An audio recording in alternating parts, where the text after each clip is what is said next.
see it as a bigger font now, so. Yeah, 'cause yeah. I finally admitted that I'm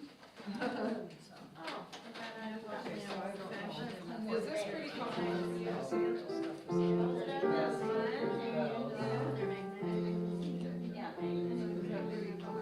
Range wise? Yeah. It just goes up to there. Yeah, that's fine. Yeah. I think we'll just leave it there. But there's more in the. I'll be back here. So you can sit right there. I'm just looking to see if anybody else needs.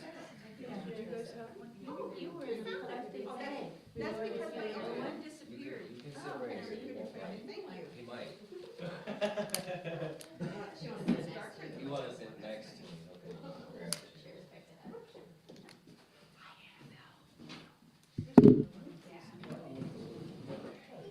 Went out. I think it went out.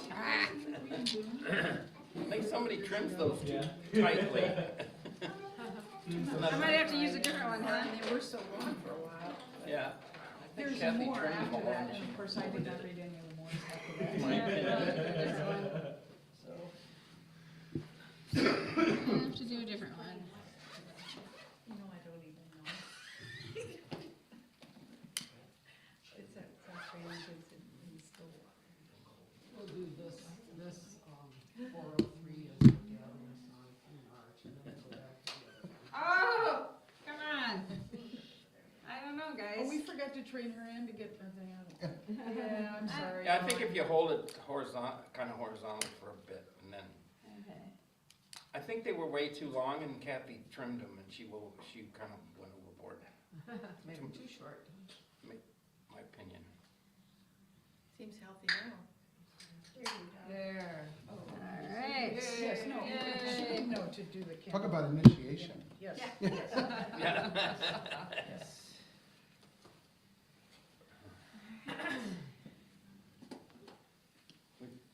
Take a 3-minute nap to make up for having to get up so early. Yeah.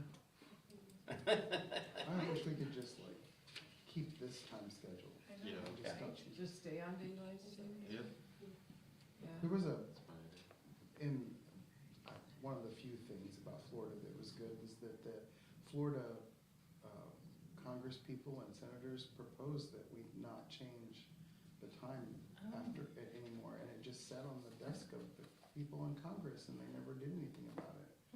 It's called Save Our Sunshine or something like that, but it just died. Sunshine Protection Act. Yeah, something like that. Oh, I think it passed the House, but not the Senate. Yeah, something. I wonder if there's some remember. kind of corporate lobby besides Preparation H, but anyway, you know, it's true though, it's true.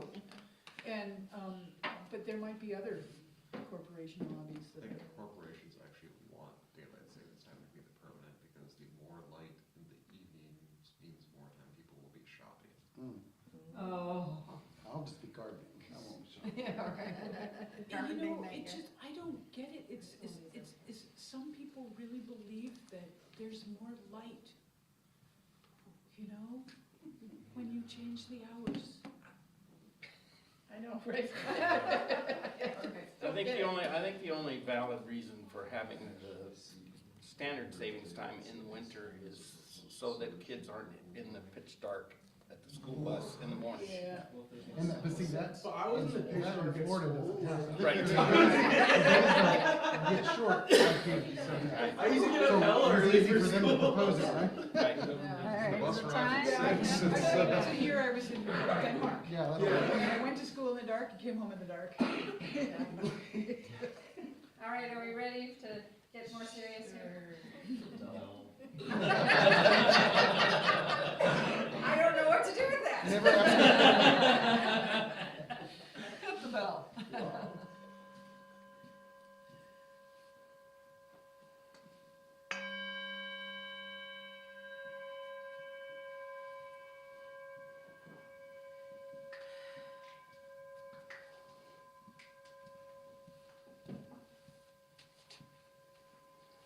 Number 403.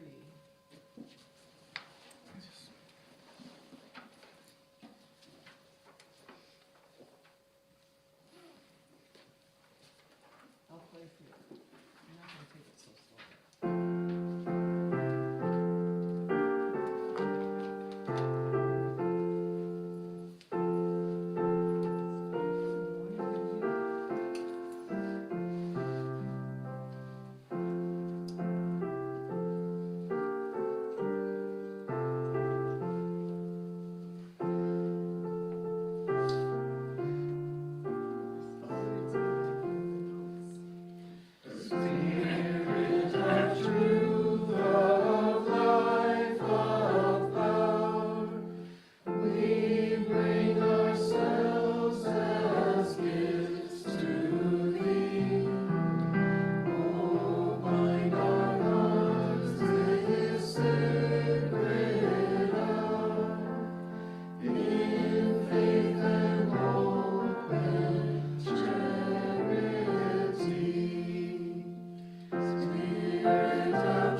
and members.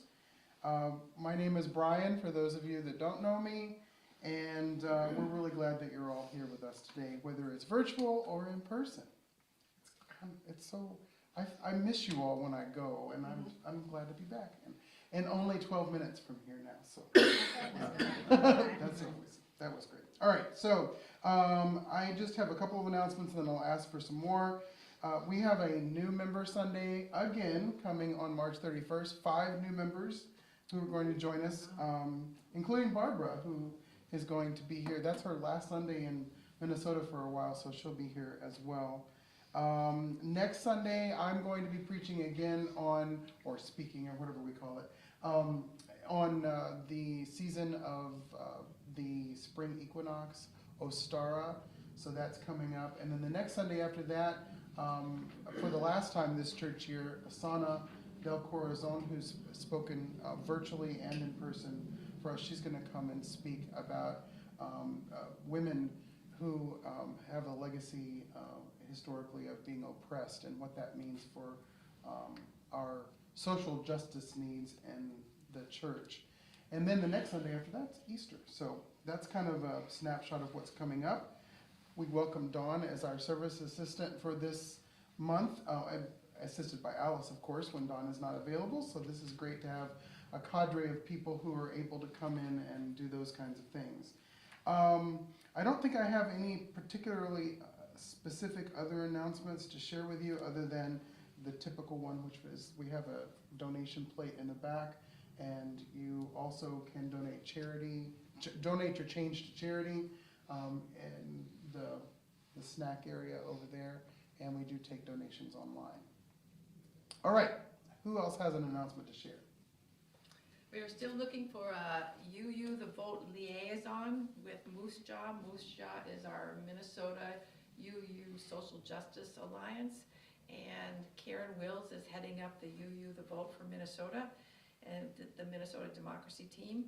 And she says our core message is that Minnesotans have the highest rate of volunteerism in the nation, and Minnesota UUs are no exception. We show up and value showing up to live into our faith. We value pluralism and side with love, and we get stuff done. No matter what language we speak, where we were born, what our race, color, creed, or identities may be, Minnesotans want to live and let live, take care of our families, be good neighbors, do a decent day's work, and enjoy our parks and lakes. A smaller number of powerful voices seek to divide our communities against one another, feeding fear and hostility that harm our immigrant, LGBTQ, and lower-income communities. We won't let hate rule our state. We side with love. Minnesota has proven over and over that love is greater than fear. The only thing we have to fear is fear itself. I'm almost done. Throughout the history of our state, Minnesota UUs have been among leaders and partners in multi-faith, multicultural, justice-seeking coalitions. We will show up in 2024 to protect our environment and all of our relatives, 2- and 4-footed, of every race and origin and all identities. We will use our existing issue-focused teams to infuse an intentional, effective boost for democracy and civic engagement into every single issue we care about, celebrate our community of communities, and spike backs with love whatever ills may come. So, with that said, she has some really good strategies in mind for every congregation to be a part of. And if that is something that you would be interested in helping me with, I am also going to be a liaison, so you wouldn't be all by yourself, but it would be great to have two of us in case one of us is busy one week and we miss something, so that she could email us whenever she has events or tasks or thoughts or issues that the congregation should be addressing. So if you're interested, please contact me about it. Thank you. And we're having an iftar, Common Good, our organization, our multi-faith organization that you've probably heard of and maybe even participated in. Ramadan begins tomorrow, well, sunset tonight actually. And so this coming Thursday evening at the Burnsville Mosque is an iftar, and that is a breaking the fast, but it's also a time that they invite people that are not observing Ramadan to join them and in celebration and to get a little taste of what they do. So I've attended one. Chuck and I and Jim and Kathy have attended one in the past, and they're wonderful. They're really, really good. And they're really tasty. Lots of food, lots of food. So if you're interested, Chuck sent the information in the last email, and I would guess you'll send it out again today. But you do need to register so that they know that you're coming. Thank you. Other announcements?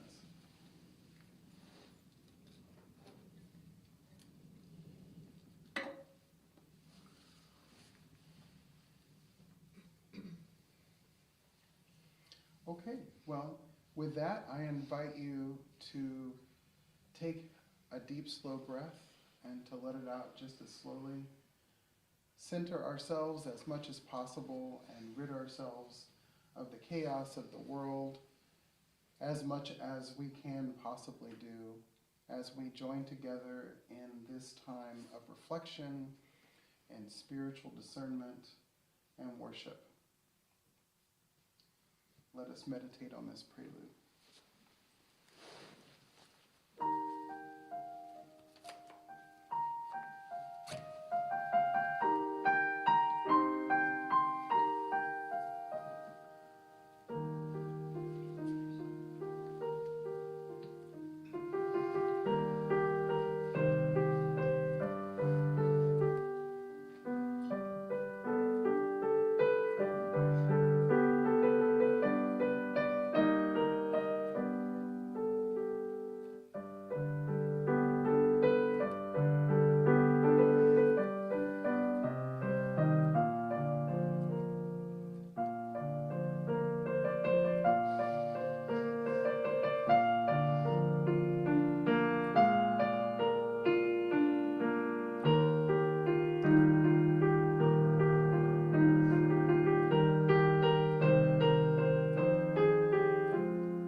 I invite you to remain seated as we come together for our opening words. This is adapted from The Oversoul by Ralph Waldo Emerson. Let us learn the revelation of all nature and thought, that the highest dwells within us, that the sources of nature are in our own minds. As there is no screen or ceiling between our heads and the infinite heavens, so there is no bar or wall in the soul where we, the effect, cease, and God, the cause, begins. I am constrained every moment to acknowledge a higher origin for events than the will I call mine. There is deep power in which we exist, and whose beatitude is accessible to us. Every moment when the individual feels invaded by it is memorable. It comes to the lowly and simple. It comes to whosoever will put off what is foreign and proud. It comes as insight. It comes as serenity and grandeur. The soul's health consists in the fullness of its reception. forever and ever, the influx of this better and more universal self is new and unsearchable. Within us is the soul of the whole, the wise silence, the universal beauty, to which every part and particle is equally related, the eternal one. When it breaks through our intellect, it is genius. When it breathes through our will, it is virtue. When it flows through our affections, it is love. In the spirit of love that transforms, we light this chalice as a community and say together, May the light we now kindle inspire us to use our powers, to heal with love, to help with compassion, to bless with joy, to serve you, Spirit of freedom, in the fullness of community. I invite you now to rise as you are able and join me in our opening hymn, number 134. Number 134. It's a new one, I'll play through it.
We gather together as a community of seekers to honor the interdependence of life, to respect the dignity of all, and to honor the land we walk humbly upon. Friends, let us acknowledge that we now stand and sit upon the traditional territories of the indigenous people, the Dakota, for whom this very county and congregation are named, and others, the members of the original nations of this land, who continue to cry out for justice, preservation, and self-determination.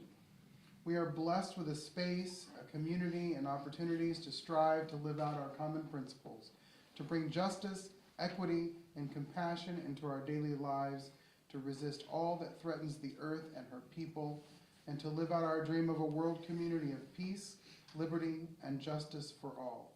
Let these thoughts carry us forth as we journey and worship together. It is during this time of our service where we invite you to come forward if you so desire and light a candle and share a joy and or a concern.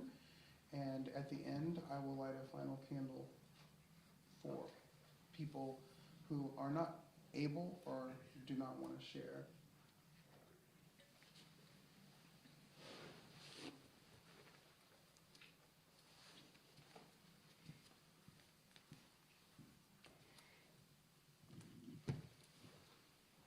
is from concern for my nephew John and his wife Connie, who lost their son Jason, my great nephew, who's only 49. He died suddenly last week. So it's pretty shocking for them.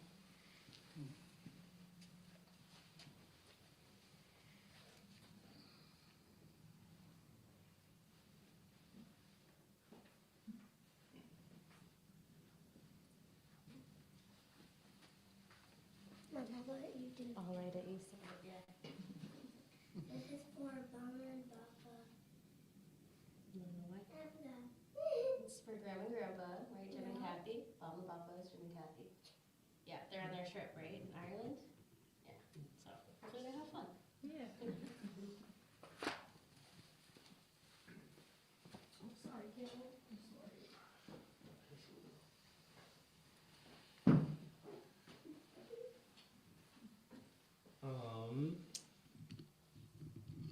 So this past Monday, I started my new job as a project manager at a much larger restoration company. It's been like really fun so far, but yeah, it's new.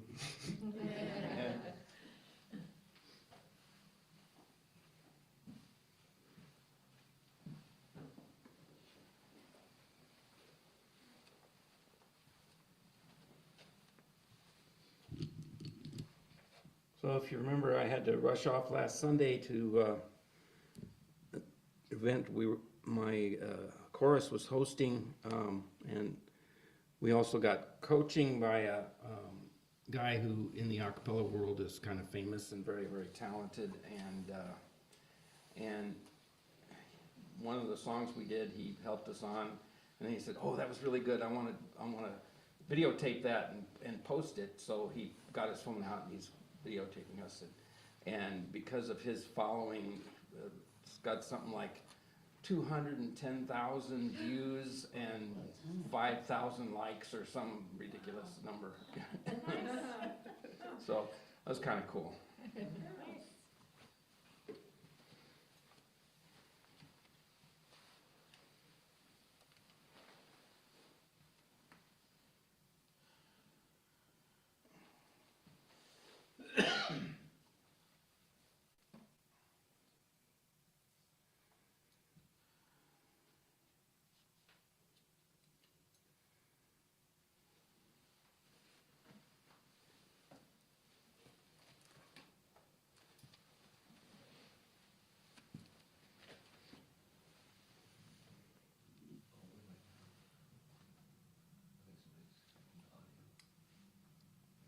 Are we good? Okay, I thought somebody online was gonna. Okay. Doesn't look like it. All right. I will light a final candle for all those joys and concerns that remain unspoken. May we know that whatever befalls us in life, we are held in the loving embrace of this community. And now we say together for all of these joys and concerns, both spoken and unspoken. We hold you in our hearts. I invite you to hear this reading by Michelle LeGrave called In Betweenness. We, you and I, are in between right now. In between what was and what will be. In between who we were and who we will become.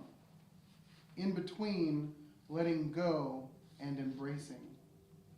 In between saying hello and goodbye. In betweenness, it's a thing. In betweenness is a lifetime of fullness. A time of anticipation, a time of hope, a time of worry, a time of sadness. In betweenness is a time of waiting. Waiting for news, waiting for departure, waiting for arrival, waiting for death, waiting for life. In betweenness is a time of transformation, a time of reflection, a time of action, a time of growing, a time of becoming. during this time of in-betweenness, of knowing and not knowing, let us enter into a moment of reflective silence together.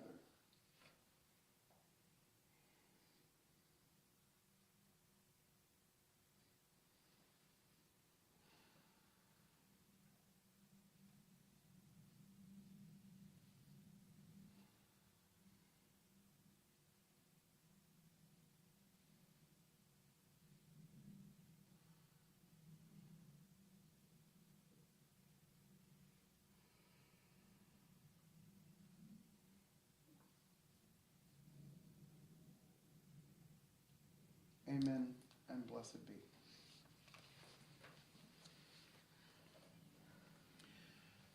As I have recently spoken, this is a time in the traditional church calendar in Christendom for the season of Lent. It is also coming up tonight at sundown, and it depends on where you are on earth. This is the season of Ramadan beginning soon. And it is not, I think, coincidental that most world religions have a time during their liturgical calendar, if you will, where we stop and we take moments to think about things and to practice the art of approaching transformation.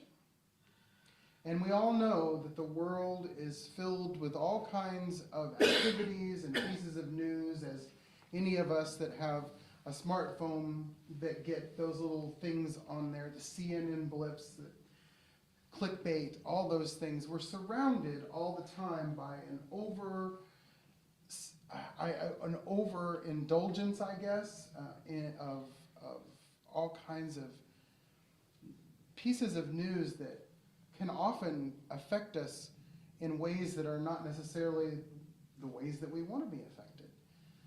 We're hypersensitive. We are, as many people have heard me say before, in the course of a day, most of us see and learn and hear more than many people a couple thousand years ago actually experienced in their entire lives. It's information overload, and it can bog us down. But what I would like to do is talk about how to just sort of try to approach parting those waters of overload and thinking about ways in which we would like to approach transformation. Not to many people's surprise, I'll start with a story. And I've been here now long enough that some of the stories are getting repeated, not necessarily during the presentation, but some of you may have heard this story before. So, you know, in good educational fashion, you hear it more than once, you'll really learn it. So here we go. I finally am old enough to be able to start to repeat a lot of stories. But this is a true story, and it's near and dear to my heart. And of course, most of my stories come from education. And I'm proud of that as an educator. So way back when God was a child, I was doing my student teaching. And as many people in college often are, I was the burgeoning idealist. I thought that I had the answers to most everything. And if I didn't have the answers, I could figure it out, because my professors and my high school teachers before that had instilled in me that I could do almost anything. So I set out to do that. I had completed, in those days, and I'm not sure what they do nowadays, but in those days, if you're going to get a secondary education teaching certificate, you had to do part of your student teaching in a middle school and part of it in a high school. And not everybody kind of knows this. I eventually taught middle school because that was my primary love. But, I had to teach high school. Now, keeping in mind, I was 19 years old when I was doing my student teaching, because I graduated when I was 19 in a December term. And so I was teaching sophomores in high school as a 19, and as hard as it is to imagine, I couldn't even really grow facial hair back then. And now I have a little too much, so I have to keep it as trimmed as possible. But I wanted to grow facial hair so that I could appear at least a little bit older than these sophomores who were all around the age of 16, just 3 years younger than I was. So I was teaching this group of sophomores, and one of my classes, English 2, was a class that I really enjoyed teaching, all except for one person. And there's always got to be one student, right? And we're going to call him Bruce, even though that wasn't his real name. And Bruce was a very interesting character. He was one of those students where all of the staff in the entire school, tried to avoid him as much as possible. And he was 15, he wasn't quite 16, and he was planning on dropping out of high school as soon as he turned 16. And I would be honest and tell you that most of the staff and faculty wanted him to drop out when he was 16, because he was known as a holy terror. And with no exception, he was also performing in ways that distracted my teaching that I was trying to do as a first year kind of like, well, not even a first year, but a pre-service teacher. And I mean, he just really always tried to get in there and just toss everything up and create chaos. It was like his favorite thing. But you see, despite the fact that my cooperating teacher, which I now call my not so cooperating teacher, who I was, being mentored by in this class, told me, just don't worry about him, just ignore him, he'll be gone soon. Well, remember that idealism. I was like, but my professors and teachers told me, you can change the world. And I believed it. And I believed that then as well. So over the course of a couple of weeks, I really had just had it up to here with him. And one day, I decided to take a new approach. Why not? I tried what I thought was everything else. And I said, Bruce, can you please stay after class? Those wonderfully anticipated words by many high school students. And of course, the rest of them went, ooh, Now, you also have to kind of keep in mind that Bruce was about, 4 or 5 inches taller than I am, and a formidable presence. And so he was not happy with me, and so after class, with all of his gusto and angst and, whatever you would call that, grumpiness, probably there's a different word that I would use, not in the front of a congregation, but he stood in the hallway after class with his arms folded and said, what do you want? And I said, look, there is something that I need to tell you. What is it? I know that what you're experiencing has to do a little bit with control, that I feel like you are trying to get control of things. But there's one thing that you can't control. No matter how hard you try, no matter how much you disrupt my class, no matter what you do to try to cause the chaos that you do every day, there's one thing you can't control and change, and that is the fact that I care about what happens to you. And all of the color drained from his face. And this really formidable, staunch presence, standing in front of me, I'm slightly looking up, a tear comes out of his eye. And he says to me, nobody has ever said that to me before.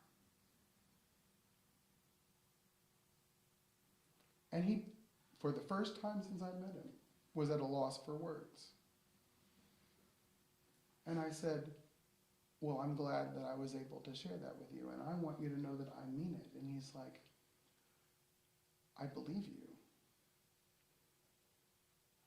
And I said, well, that's enough for today. Because I didn't know what else to do at that point because I was not expecting that. You know, take a risk and then there you go. But I knew I'd affected him in some way. And so I'll just kind of like give you a vision of what happened after that. So the next day when he came to class, things were remarkably different. And he came up to me and he said, while we were doing some independent work, you know, I really would love to talk to you more because it seems like you really are invested in what you're doing. And I feel as if I may have some questions to ask you. So long story as short as possible, I asked him when we were having some independent conversations, what are some things that you like to do? Like, I want to know more about you. And I found out he was a musician, and he played in a little band after school and went to different places and did some musical stuff and all that stuff. And much to the chagrin of the musical director at the high school, I recommended that he go and see the musical director and try out for the musical. That was not a popular thing with faculty. But he did, and there were lots of other conversations that he had, and he didn't drop out of high school. And I was not the most popular student teacher in that school. He now has a PhD from Northwestern University in musical performance and teaches at Boston College. Holy cow, Brian. Wow. And I use that story without his name. I use the story with permission. And I maintain, I found him later in life, and I maintain a communication with him once in a while. But the reason why I share this story with you is because it took a lot of different kinds of, that's not the best way to put it, I guess, but it took many types of approaches in my mind before I even got into that situation to prepare myself to really not just do what everybody else did and just discard him and teach the students that seemingly wanted to be taught. I wanted to help transform someone's life, but in order to do that, I had to transform myself. Because don't think for a minute that I wasn't scared to death whenever I was doing all of that. Thinking about it, I'm 19 years old and never have been in a high school classroom, except for that when I was in high school at that point. It was almost as if one of the professors that taught me this recently has passed away, but she's the first person that ever shared the story about the starfish. Have you ever heard of the starfish story? Where the kid is walking down the beach and throwing starfish that come up on the shore, and then somebody stops.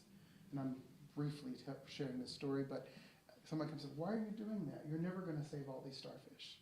And the child says, but I'm going to save this one. Mm-hmm. And that was something that stuck with me. And, you know, I had also been raised with some lessons of Christianity where in the Bible, Jesus talked about how the one sheep that left had to be saved while the other 99 could take care of themselves for a moment while we've got to take care of this one that needs more help. So all of these stories kept informing my decisions, but I had to do some inward searching first. And I've later in life found that the way that I was approaching transformation can actually be sort of summed up. And I wouldn't say perfected it, but I've gotten a little bit better at it over the years just because of mere experience. But there are 4 things that you have to do in order to approach transformation. And during this time, again, of the season of Lent or whatever all the other religions may be practicing at different times throughout the year, it's those special seasons of Ramadan and Lent and other times in Vedic scriptures and Hinduism. They have other types of moments and religious seasons where they stop and say, okay, let's look inward for a little bit. My four categories are waking up, cleaning up, growing up, even though it's not meant that way, because I think growing up is it's a trap. And then showing up. When I thought about the showing up, and Kelly and I didn't talk about this, but showing up was one of the things that was in the message she was reading to us about, doing what we need to do in social justice. And so we'll get to that in a second, but waking up is first. Waking up meaning, and of course this is just something I've sort of put together, even though I'm not talking about literally waking up, unless it's, wake up in the morning, yes, but waking up to the fact that there needs to be something done in your life so that maybe you can do something in other people's lives. Figuring out what is holding you back from becoming your true self.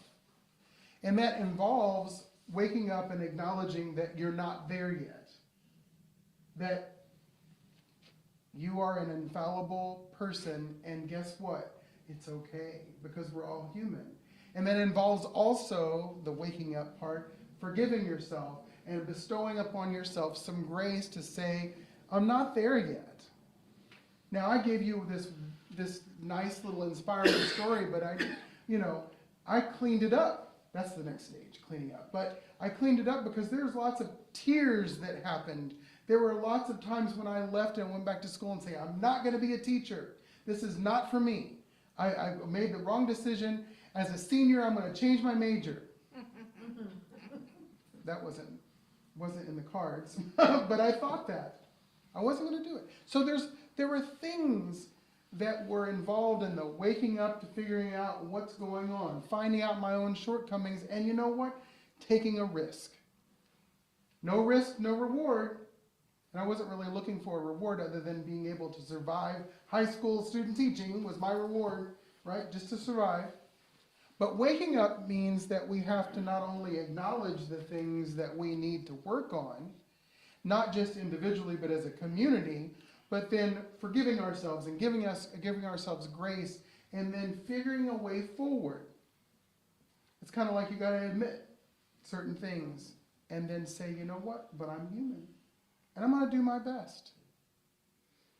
The second thing, cleaning up. Well, that's probably most people's least favorite thing to do. And believe me, in the midst of unpacking boxes and thinking about, where did I get all this stuff? Why do I keep this? I don't understand. And Josh and Duran are both like, why are you? Because we have to move all this stuff.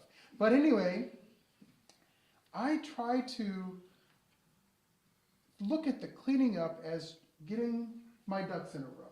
Now, my ducks have never been in a row. But I like to think that they could be, hypothetically, right? And that's kind of the thing, right? You just want to kind of move towards the possibility of getting your ducks in a row. Cleaning up all those messages in your brain saying, I'm not enough. Or all of those things where it's just not worth it. I'll never be able to make a difference. My vote doesn't count. This wasn't a political discussion. I was just saying, trying to, help you out there. All of those little epithets in your brain that keep you from getting your ducks in a row, or even moving along the trajectory of getting your ducks in a row. A lot of cleaning up has to happen, and you know what? Sometimes you're going to push a little dust under the rug, and that's okay too. But working towards cleaning up that stuff that keeps you from being the person that you want to be, and that, in communal speak, keeps this congregation from being what it needs to be. Because it has residual effect like that. And cleaning up will help you then also teach other people how to clean up and be able to help procure the future of community. After cleaning up, the growing up happens. Now, again, growing up is a trap, as I said before, but I mean this in more of, okay, now that I have acknowledged all of those things, which direction do I want to head? Many prophets and many different religions around the world, including Ezekiel in the Old Testament and Muhammad in the Quran, say sometimes you just got to turn yourself physically and say, I'm going this direction. It's in every piece of world religious scripture. Sometimes we have to turn in order to live and live life more abundantly for ourselves, for our community, and for the world. And so that involves growth. How do you see yourself growing? How do you see this community growing? How can you grow as a human being to be not only your better self, but then also how can you move the world forward by your own trajectory? You know, it's kind of like whenever you walk, or, well, better example is that when you're on the highway and a big truck goes by and then there's this wisp of air that pulls you along. I'm not a scientist, so I don't know what that is. But you yourself have your own wisp of air that goes along with you, and you carry people with you. Your own trajectory, your own growth spawns other people's growth. And they can see that you are visibly changed. They can feel that you're spiritually changed. They can experience your energy just by witnessing your own growth. So growing up in that way is something that I do try to do. I want to grow more. Every day I say to students somewhere, the more that I know, the more I realize that I don't know. And that is what some people call the definition of approaching wisdom. So grow after you've done this. And then finally, show up. Showing up is half the battle. Have you ever heard that before? Like, show up. I mean, I didn't have a choice but to show up so I could get an A in student teaching. That was my goal, to get an A. And so I had to show up. Whatever disaster that was going to happen that day in the classroom. And those of you that have knowledge about teaching, you know, you'd think that I would think that teaching middle school. But middle school was awesome. High school was really hard. I was just a crazy enough person to be a middle school teacher. Tried and true, all the way through. Because I'm, you know, that's just what I was meant to be at that point. But I had to show up no matter what.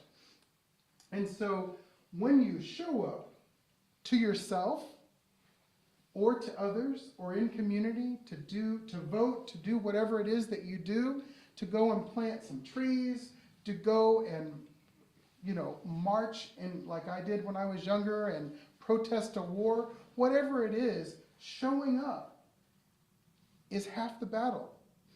And then all of these other pieces, the waking up,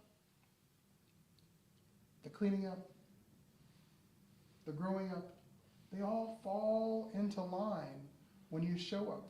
And now your momentum has been created. And so just like the story of the starfish, we all have pieces of things that we are called to do out in the world, in this community, and in our own lives. But it is okay to take moments to look inside yourself, reflect and see the things that are holding you back, figure out ways forward, grow, and then you too can change the world. See how I did that? May it be so.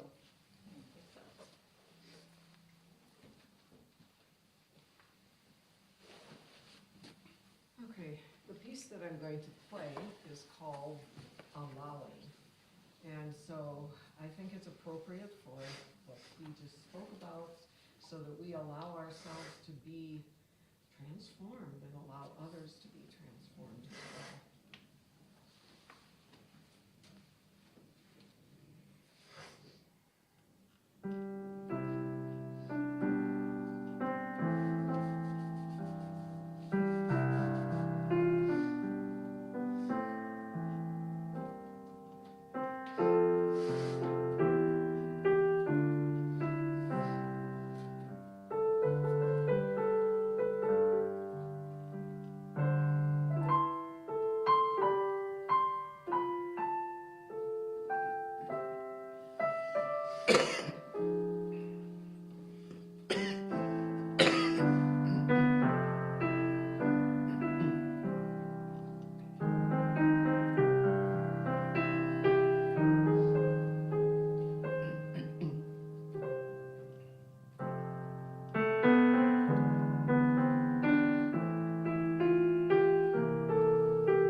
So I'll open the floor for any reflection and discussion.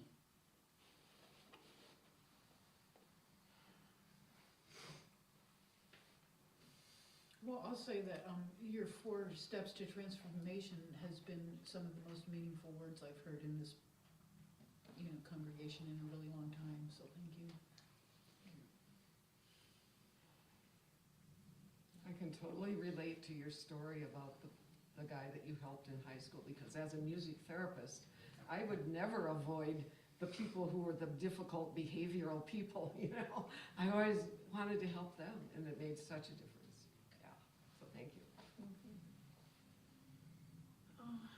Just a personal note,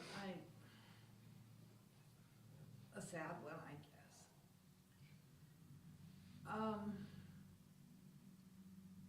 When I taught coming of age at the Unitarian Church in Madison, one of our students was the boy you were talking about. And, his name was Daniel. And we never got through to him. I mean, there was nothing we ever said that got through. And he seems to have dealt with us and dealt with the whole rest of his life as his main deal in life was just to create chaos and generate negative attention to himself. It seemed to be what he found rewarding. I mean, I'm sorry, you just brought it up again, and I still feel bad about it. And I mean, last I heard he was heavily into drugs in prison, and I'm sorry. We just never did it. Well, that starfish didn't get thrown back, I guess. Right? No, the one that you couldn't do anything.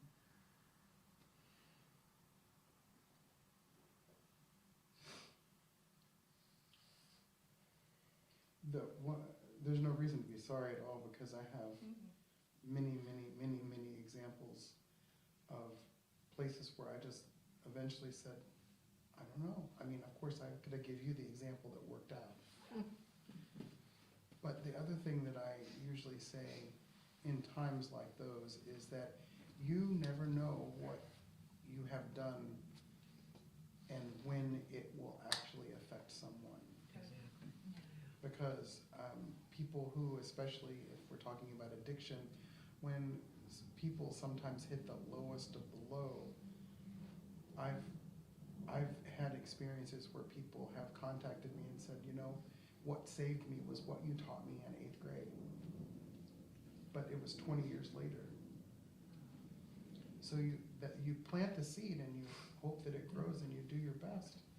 And like I was saying in the one part is that part of that cleaning up is, and waking up both, is forgiving yourself and giving yourself some grace and realizing that we can only do what we can do. That planting a seed idea resonates. Yeah, I've seen that too. Things can come back years and years, and as long as you did your best. Sometimes you say, I remember that happening a few times where I'm like, you were actually listening to me? I didn't even know you were listening. I'm glad you heard it, but I thought you were just tuning me out. So you just never know. It actually reminds me of a quote that I read years back. I'll never forget it. Jesus. When we are at our lowest point, we are open to the greatest change.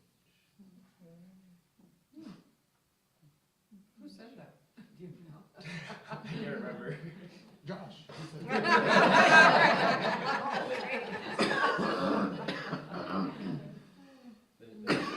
The biggest problem with trying to help somebody who's not quite at their lowest point is they might not be ready to accept the help either. But they still hear what you said, and then when they are at their lowest point, they usually remember those who were trying to help them beforehand and either come back and ask for help again or remember what you said, and it helps them on their ladder back up out of the hole. When people are, having behaviors and acting out or doing something, it's usually a plea for help. They're crying for help, in some way to be helped. So often since I teach teachers, we talk about these kinds of things a lot, and I try to remind the students so often that, first of all, having all good students in your class is not going to make you a good teacher. That's the easiest part. It's those challenging ones that really are going to test your mettle and get you to a better teaching effectiveness. But also that whole, they're just doing it for attention. Yeah. Yeah, exactly. Yeah. So pay attention to them. Yeah. Don't sign them off, don't push them out, don't kick them out. That's what they want. Exactly. But they're truly asking for help. On your first point, what's the saying about calm winds make bad sailors? Right. Or something Or like don't that. make good sailors. Don't make good sailors, yeah. Well, I'm almost done with the book. I was talking with you the other day, Carrie, about it. A Mother's Reckoning about Dylan, who was the Columbine shooter with Eric, but it was his depression that never got. They didn't know. The parents, school, nothing. No one knew how depressed he was. Well, I have to say something else there. Oh my God. So some of you know I've been taking this class with Brian on Tuesday nights. It's called Awakened Schools, and we're trying to address these exact issues in schools, and our school system is not geared to do it at all because we're so focused on achievement brain. And this whole class is guided, or is created by Dr. Lisa Miller, a psychologist, and she's written amazing books, but one of the books is called The Awakened Brain, and she's comparing the awakened brain to the achievement brain. And this country and our educational system is completely into the achievement brain, where you have to be good in math, you have to be good in language, you have to be good at business, at making money, and that's one part of who anybody is. But that's not the whole part, and if we focus only on the achievement brain, we're neglecting oftentimes the awareness brain, and she says we need both. It's a both and, not an either or, and you will achieve more if you are awake, right? And so it's just, and there's so much research, they have so much data that shows that the depression rates and the suicide rates are based on that they can't cut it in school because they're not doing what they're supposed to, they're not the athlete or the good student And or it's the whatever. accumulation of what they Yeah. feel is failures. And, Exactly, all Yeah. these failures. yeah. Was there a A comment? comment on the chat? It's a sound issue. Oh, a sound issue, Oh, okay. shoot. We're working on it, it's a little hard to hear some of the people. Oh, shoot. Several times when my kids were growing up, it was their teachers that pointed out personality things and behavior things to me that I didn't know about. First of all, I didn't know because they were in a different environment, but first of all, you don't, sometimes you miss stuff when they're Right. so close to you. And so I have a question. I mean, how allowed are teachers to talk to parents about some of those things? I mean, is there, because teachers notice that stuff, Yeah, right? yeah. More sometimes than parents do. And is there any restrictions on teachers? Not in high school, because they're still minors. When they get to college, I can't talk to a parent without my Right, student's okay, permission. okay. But in high school. No, but there I'm isn't. talking about There isn't. elementary and No. secondary, yeah, No. so, okay. But the teachers oftentimes don't have that knowledge or that That's, background. right, and or isn't that to the say point of anything. this thing? To Exactly. find out what you need to train teachers to do. So good. It's Yeah, been and so and wonderful. you say one more thing you have to burden teachers with, right? Well, exactly, except that, but if you came into the field to teach, to help people, Mhm. and you're not helping them, they're suicidal, or they're drug addicted, or they're depressed, or they're failing, this gives you real helpful tools Right. to address that. Right. You're not a therapist, but you are giving them some helpful tools. It's just an amazing thing. And I believe totally that expelling kids from school is the wrong approach, because I can tell you a story. I worked as a music therapist at a St. Paul school back in like 1997, and I was doing music therapy with level 3 EBD kids and 4 classes of autism kids in the morning. And I'm telling you, there was this one kid, bright kid, that his mother told him, you don't have to work in school, you're gonna be a millionaire, you're gonna play basketball, you're gonna make lots of money. That he kept getting into trouble and got expelled from school. And listen to this, fast forward, I was driving school bus and I happened to be on break and I picked up a newspaper. Something said, pick up that newspaper. And I pick it up and I look and I go, oh my God, there's the picture of the guy that the kid that I worked with he was in elementary school when I did music therapy in the St. Paul school. He had raped 3 women and was going to prison. And I'm like, yeah. His mother started that one. Yeah. Hurt people hurt people. Well, in the interest of time, I Yeah. love the Yeah. fruitful discussion. Of course, we can continue to discuss this after, but at this time, I would love to invite you to rise as you are able and join me in our closing hymn, number 139. Wait, there we go, okay. I'm gonna play through it here for you.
we go from this place today, together or individually or both, let us think about ways that we can transform ourselves so that we then in turn can help transform the world. May it be so, and please be seated.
I'm still trying to get you to dance at the end.